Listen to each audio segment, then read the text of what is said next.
this is Peter Charles and welcome to my video on welding a butt-end loop in a fly line. This morning I have a Type 3 shooting head and I wanted to weld on a yellow loop to the butt end.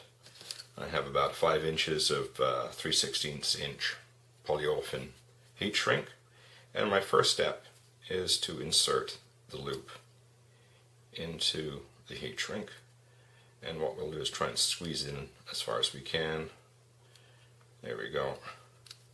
So now we have a little bit of a holding section for our fingers, and we'll try and keep that nice and flat.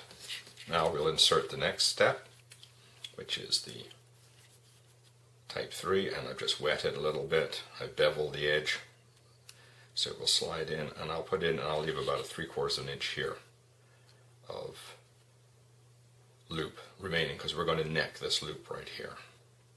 So first thing I do is I push this down so it fits on either side of the dark brown Type 3. You see the orange on either side of the Type 3. And the next step is to snug this down.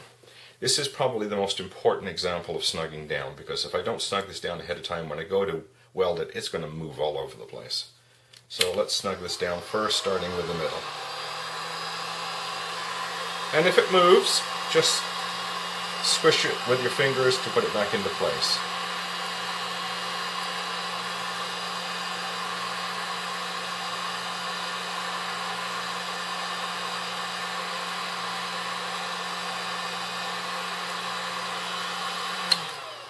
There we go. It's snug down, everything's in the right spot. And as with the other videos, we're going to start with the tag end first, and then we're going to move through, and at the end we're going to weld not only the end of the Type 3, but we're also going to weld into the loop to create a neck. And what this does, it has two benefits. One is that it prevents this back end from being levered apart. And the second benefit is this neck will go through the guides very smoothly, because it will bend very easily. So the top will bend around as you pull your loop through the guides. It goes through the loop of the guides a lot smoother than other loops.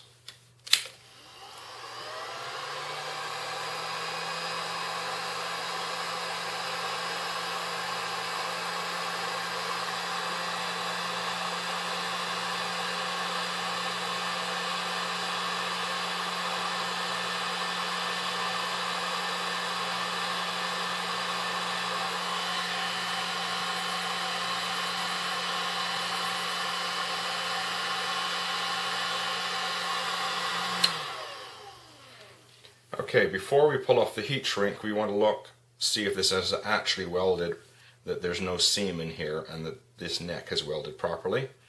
And we also want to check the butt end to make sure that's welded in smoothly as well. And that looks to be a great weld. Okay, so we'll just let this cool and we'll peel off the heat shrink. Okay, here's our finished butt end loop. As you can see, we have a necked loop here. The beauty of that is it just bends nicely, so imagine that going through the tip top as you're pulling it through, and then that whole thing just bends around. Makes for a very, very nice, smooth running loop through the guides. Nice and strong. It will last a long time. And being color coded, you can tell what line weight you're working with. In this case, it's an 8/9. I use orange. And you know, this will last us pretty well the life of the shooting head. Nice and reliable loop, and nice and strong. There you have it.